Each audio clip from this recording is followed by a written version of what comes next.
మహాదేవ శ్రీమాత్ర నమః. Welcome to our channel. నేను మీ మురళీధర్ శర్మ. 2025 ఆంగ్ల సంవత్సరానికి సంబంధించి మరి యొక్క ద్వాదశ రాశుల వారికి ఏ విధంగా ఉండబోతోంది అనేటువంటి విషయాన్ని ఈ యొక్క వీడియోలలో మనం తెలుసుకుందాం. ఒక విషయం గుర్తుంచుకోండి, గ్రహచారము గోచారము అనేటువంటిది ఎప్పటికైనా కూడా వేరు వేరుంటుంది. మన జాతక చక్రంలో అంటే మనం జన్మించినప్పుడు మన సమయం ఏదైతే ఉంటుందో ఈ సమయాన్ని బేస్ చేసుకొని మనకు ఒక చార్ట్ అనేటువంటిది ఏర్పడుతుంది. ఈ చార్ట్ను అనుకూలంగా అంటే దీనిని తీసుకొని మనం ఈ యొక్క డేట్ ఆఫ్ బర్త్ పుట్టిన సమయాన్ని ఏదైతే ఉంటుందో ఎంటర్ చేయడం వల్ల ఒక చార్ట్ వస్తుంది, లగ్నం వస్తుంది, మనకు కొన్ని చక్రాలు వస్తాయి. ఈ యొక్క లగ్నాన్ని బేస్ చేసుకొని మనకు పూర్తిగా కూడా మీ యొక్క జీవితం అనేటువంటిది ఏ విధంగా ఉండబోతూ ఉన్నది, ఎట్లా ఉంటుంది, ఏం జరుగుతుంది అనేటువంటిది క్లియర్గా చెప్పవచ్చు. కనుక ఇలా మనము ఎంతో మందికి కూడా క్లియర్గా చెప్పినటువంటి దాఖలాలు ఎన్నో ఉన్నవి. కనుక ఈ విషయాన్ని గమనించుకోండి. ఇవి రాశి ఫలితాలు అనేటువంటివి 100లో 100కు సుమారుగా కూడా ఒక 25% మనకు మ్యాచ్ అవుతుంది.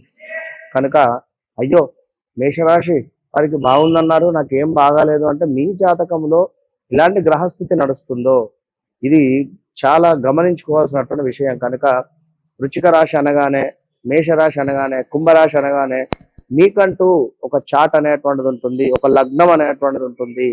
అది ఎంతో ఇంపార్టెంట్ అనేటువంటిది మీరు గమనించుకోవాలి. అది ఎంతో ఇంపార్టెంట్. కనుక ఏది మాకు డేట్ ఆఫ్ బర్త్ లేదు అనుకుంటే అప్పుడు ప్రశ్నాశాస్త్రం ద్వారా చూసుకోవచ్చును. ఇవాళ రేపు ట్రెండ్ అనేటువంటిది మారుతుంది.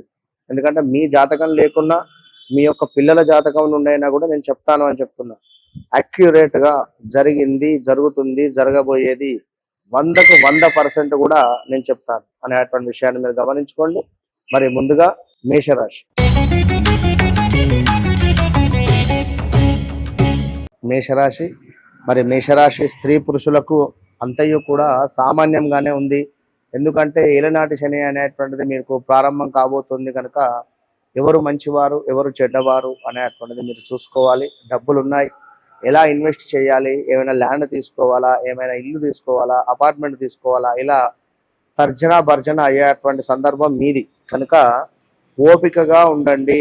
ఏలినాటి శనిలో ఓడలు బండ్లు, బండ్లు ఓడలు అవుతాయి. కనుక ఏం చేసినా ఆచితూచి ముందుకు వెళ్ళేటువంటి ప్రయత్నం చేయండి. గమనించుకోండి, మీరు సంకల్పం చేసిన కార్యములు ఆలస్యంగా నెరవేరేటువంటి పరిస్థితి ఉంది, కానీ ఉల్లాసంగానైతే గడుపుతున్నారు. స్థిరాస్తిని అభివృద్ధి చేస్తూ ఉన్నారు. పురస్కారాలు అందుకుంటారు.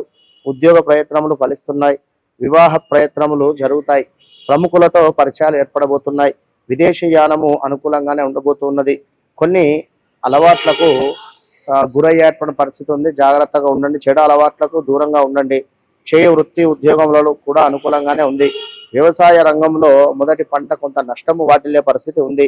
అదేవిధంగా సంతానం గురించి ఆలోచించేటువంటి పరిస్థితి ఉంది. భార్యాభర్తల మధ్య తగవులు ఉండేటువంటి పరిస్థితి ఉంది. వ్యాపార లోపములు వచ్చును. ఇతరులు మన కార్యాచరణలో సలహా ఇచ్చేటువంటి పరిస్థితి కూడా ఉండేటువంటి పరిస్థితి ఉంది. మనకు కొత్త ఆర్డర్స్ కావచ్చును, కాంట్రాక్ట్స్ కావచ్చును, స్వల్ప వ్యవధిలో ఉండును. సంవత్సరం మధ్య నుండి అనగా సుమారుగా కూడా మనకు అంటే నవంబర్ నుండి కొంత ఉత్సాహకరంగా ఉంటుంది. ధనాదాయము పెరుగుతుంది. గౌరవ మర్యాదలు, సన్మానాలు కలిగేటువంటి పరిస్థితి కూడా ఉంది.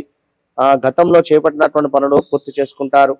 ఆరోగ్యము నిలకడగా ఉండేటువంటి పరిస్థితి ఉంది. ఫైనాన్స్, వివిధ వృత్తుల వారికి ధర్మబద్ధమైనటువంటి లాభాలు కలిసి వచ్చును. స్నేహితుల మూలకముగా కొంత ధనము వృధా జరిగేటువంటి పరిస్థితి ఉంది. స్నేహితుల మూలకంగానైతే చాలా జాగ్రత్తగా ఉండాలి. ఎందుకంటే మేషరాశి వారికి స్నేహితులు అంటే ఎంతో ఇష్టం. ఆ వివాహము కాని వారికి శుభయోగమే, తప్పకుండా వివాహాలు జరుగుతాయి. సంతాన ప్రాప్తి లేని వారికి సంతానము కలుగుతుంది.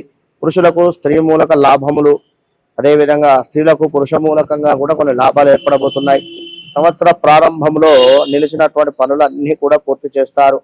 దేవాలయ ధర్మ కార్యాలకు సంబంధించినటువంటి పనులు, ఆధ్యాత్మికానికి సంబంధించినవి కార్యరూపం దాలుస్తున్నాయి. వివిధ వ్యవసాయ రంగంలో ఉన్నవారికి రెండవ పంట కలిసి వచ్చును. విద్యార్థులకు రెండవ ఛాన్స్లో మంచి ఉత్తీర్ణత లభించేటువంటి పరిస్థితి ఉంది. పెద్ద పెద్ద పరిశ్రమలు వారికి పెట్టుబడులు పెరిగి ఆదాయము కూడా పెరిగే పరిస్థితి ఉంది. యంత్ర కర్మాగారములు కావచ్చును, ప్రభుత్వ రంగంలో ఉండేటువంటి వారికి కొంత మైనస్ వాతావరణం అయితే ఉంది, జాగ్రత్తగా ఉండాలి. ఇక టీవీ, సినీ, నాటన రంగస్థలము, పురోహిత, సిద్ధాంతులు, క్రీడా రంగంలో ఉన్నవారికి మంచి కీర్తి లభించును. ప్రైవేటు ప్రైవేటు రంగంలో ఉండేటువంటి వారికి ప్రభుత్వ ఉద్యోగులకు మంచి అవకాశాలు ఉన్నాయి. కోరుకున్న చోటుకి బదిలీలు జరుగుతున్నాయి. వైద్య, ఇనుము, కిరాణా, మెడికల్స్, పత్తి, సిమెంటు, ఆయిల్స్ వారికి పెట్టుబడులు పెరుగుతాయి. మొత్తం మీద ఈ సంవత్సరము ప్రారంభంలో కొంత కష్టములు ఏర్పడినను చివరి యందు మంచి ప్రోత్సాహకరంగానే ఉండబోతున్నది. కనుక గురువారము, శనివారము తప్పకుండా కూడా దేవాలయానికి వెళ్ళాలి. గురువుకు, శనికి తప్పకుండా కూడా జపాలు చేయించుకునేటువంటి ప్రయత్నం చేయండి. మీ అదృష్ట సంఖ్య 1. తప్పకుండా ఎరుపు రంగు అదృష్ట రంగు.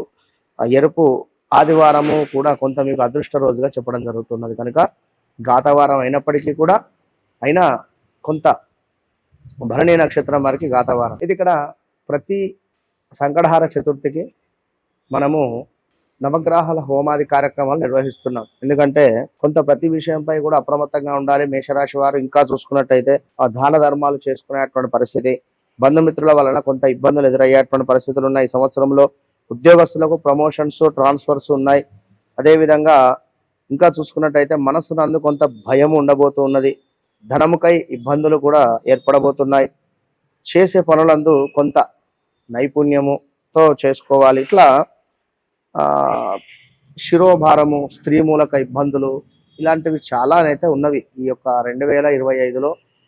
కనుక చాలా జాగ్రత్తగా ఉండాలి. మేషరాశి వారు ఎంతో ఓర్పుగా ఉంటేనే మీకు మంచి విజయం ఉంటుంది. కనుక మేషరాశి వారు తప్పకుండా మీ యొక్క గోత్రనామాలకై సంప్రదించుకోండి. మన వద్ద కేవలం 2500కే ఆదిత్యాది నవగ్రహాది హోమాలు అన్ని కూడా నిర్వహిస్తున్నాం.